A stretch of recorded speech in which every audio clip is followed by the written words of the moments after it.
وہ لگا کے بٹھا دی تھی. یہ جو 16 ماہ کا ناٹک ہوتا رہا ہے، کرائسس تو 16 ماہ میں ہوا ہے.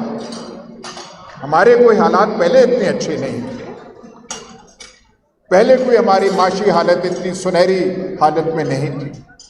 پر جو ہم کہتے ہیں کرائسس، ایگزسٹینشل کرائسس، وجود کا بحران جس سے ملک کی سالمیت کو خطرہ پڑ رہا ہے، وہ تو اس 16 مہینے کی پیداوار ہے. جب کرتا دھرتا آپ تھے، انداتا آپ تھے، فیصلے آپ لے رہے تھے، آپ کی ڈگڈگی پر یہ حکومت ناچ رہی تھی پی ڈی ایم کی، اور آپ کی سمجھ میں کچھ بھی نہیں تھا. پاکستان کا جو حال ہوا ہے، اگر عوریہ مقبول جان کو اٹھا کے مسائل حل ہوتے ہوں تو میں آج کہوں گا کہ عوریہ مقبول جان کو ایک بار پھر اٹھا لیں. چودھری پرویز الہی اندر ہیں تو مسائل حل ہو جانے چاہیے نا، اور باقی اندر ہیں، ایسے ہیں جن کا میڈیا پہ نام نہیں آ رہا، تو اس سے کیا آپ کی گرفت میں آ جائے گی چیز؟ آپ حالات کو کنٹرول کر لیں گے؟ حالات کو کنٹرول کرنا چھوڑ دیجیے. یہ جو پاکستان کی حالت بن گئی ہے، یہ جو ہماری حالت بھکاریوں سے زیادہ بدتر ہو گئی ہے، اس کا آپ کیا کریں گے؟ آپ کے پاس کوئی آنسرز ہیں؟ جو آپ کے پیشرو تھے پہلے، جو پہلے زمانے کے تالے آزما تھے، آپ سے بڑے لوگ تھے، ان کا قد کاٹ آپ سے زیادہ تھا. ایوب خان، یحییٰ خان، ضیاء الحق، سب کچھ. ان سے وہ کیا پاکستان کی تقدیر کو سنوار گئے تھے؟ اس بد نصیب قوم کے تمام بڑے بحران، تمام کرائسز، یہ تب انہوں نے جنم لیا جب کوئی نہ کوئی شاہ سوار، کوئی نہ کوئی تالے آزما بیٹھا ہوا تھا. آج تو ہم کہاں جائیں؟ ہمیں تو ابھی چھپنے کا کوئی جگہ نہیں رہ گئی. ہم تو ہندوستان کا نام سنتے ہیں تو ہمیں شرم آ جاتی. ہم ان کی اکنامک پرفارمنس دیکھتے ہیں، ہمیں شرم آ جاتی. وہ چاند پہ پہنچ گئے ہیں، تو ہم کیا کر رہے ہیں؟ ہم سے کیا ہوا ہے؟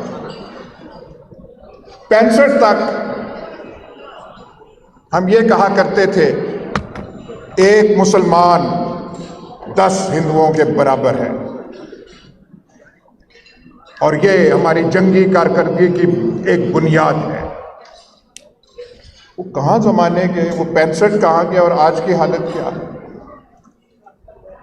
اب تو وہ ہندوستانی ہمارے بارے میں ایسے بات کرتے ہیں کہ وہ ہم کان سے سن نہیں سکتے. مودی پبلک میٹنگز میں کہتا ہے، اور یہ جو ہمسایہ ملک اس کو تو رہنے دو، یہ تو اپنی موت آپ مر رہے. ہم نے اس دن یہ چیزیں سننے کے لیے ہم نے یہ جینا تھا، یہ ہماری حالت ہوگی. ہم کہتے ہیں مستقبل اچھا، کہاں سے اچھا ہوگا؟ اپنے بچوں سے ہم بات کر لیں، ان کا کوئی ایمان رہ گیا ہے اس ملک کے مستقبل کے بارے میں؟ اور ڈنڈے سے چیزیں چلائی جا رہی ہیں. ڈنڈے سے چیزیں ایک یا تو ہو کہ ایک ڈنڈا چل رہا ہو اس ملک میں. اس وقت پاکستان میں 3 ڈنڈے چل رہے ہیں. ایک ہمارا اپنا جو ہمارا حشر ہو رہا ہے، ایک ٹی ٹی پی کا، ایک بلوچستان میں جو شورش ہے BLA وغیرہ کی. اگر لاجک، اگر منطق ڈنڈے کی رہنی ہے تو پھر ٹی ٹی پی بھی ٹھیک کر رہا ہے، پھر BLA بھی ٹھیک کر رہا ہے. اور اگر اس منطق کو مان لیا جائے اس کو اگر تسلیم کر لیا جائے تو مستقبل کی طرف دیکھ کے آدمی کا دل کانپ جاتا ہے کہ ہم اپنے ساتھ کر کیا رہے ہیں۔ بہت سارے ملکوں کا حشر تاریخ کے افسانوں میں نہیں، ہماری زندگیوں میں، دور حاضر میں، کنٹمپرری ٹائمز میں ہوا ہے۔ نہ میں روس کا نام لینا چاہتا ہوں، نہ یوگوسلاویہ کا نام لینا چاہتا ہوں۔ ہم کس طرف جا رہے ہیں؟ ہم نے ایک محاذ ٹی ٹی پی کا ہے، 40-50 سال ہم نے افغانستان کا بوجھ اپنے کندھوں پہ اٹھائے رکھا۔ وہ پالیسی افغانستان کی کس نے بنائی تھی؟ ہم نے بنائی تھی۔ ہم سے کس نے مشاورت کی تھی؟ کچھ صلاح مشورہ کیا تھا؟ یہ پالیسیز آپ کی۔ آج آپ کہہ رہے ہیں کہ Afghanistan 3 minutes. Just I'll finish in 3 minutes. Afghanistan جو ہے